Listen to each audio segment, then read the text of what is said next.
Hi, I'm Neil of TeamTeacher, teaching, living and raising a family in China. In this video, we look at health PowerPoint lesson. Let's check it out.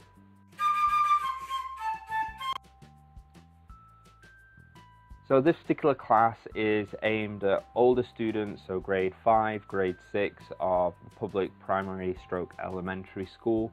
The class is actually in two parts, should and shouldn't, and health, but they are interrelated and we do mix them as we go along. So we do start off the class with should and shouldn't, so the positive and the negative. And basically I give this idea of should and shouldn't to a student that something is a good idea or something is a bad idea. I do actually include the Chinese character for advice, so it's quick if they don't get my meaning, but I also have many examples as well. And then we play the should or shouldn't game. So this particular should or shouldn't game, they have to choose within the scenario what they should do, what they shouldn't do, what's a good idea, what's a bad idea. What I do like to use is I like to use animated GIFs because I find them very engaging for the students, especially the ones that are very funny, like all these ones from Dumb Ways to Die are just hilarious. Plus the vocabulary that you use for them is generally pretty easy to understand as well.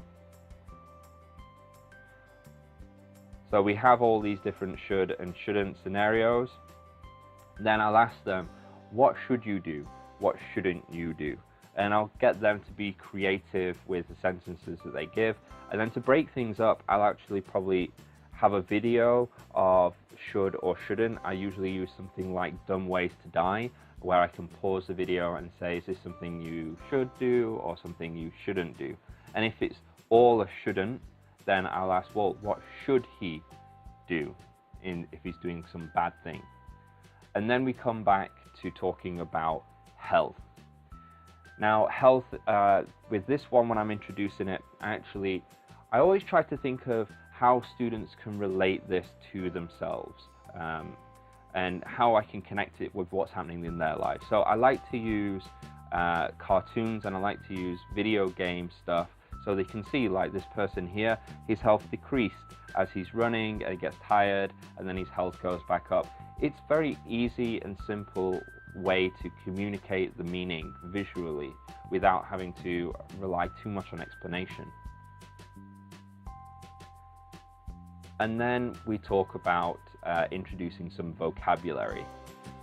So with the vocabulary, I'm drilling with them, and if I will try and do some TPR with them, but as they get older, they generally don't want to do it as much.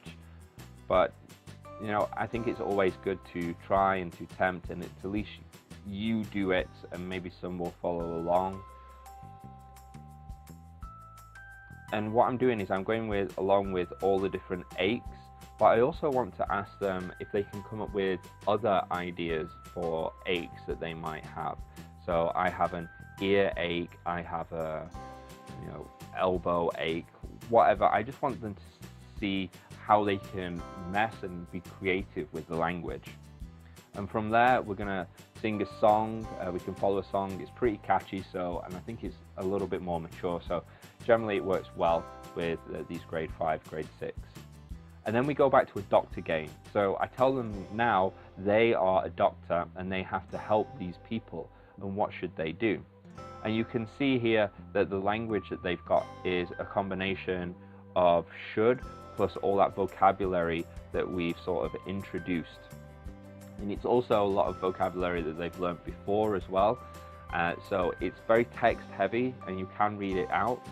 I do include numbers just in case there are some students that, just can't say all of this for whatever reason, they're low level, but they still want to participate.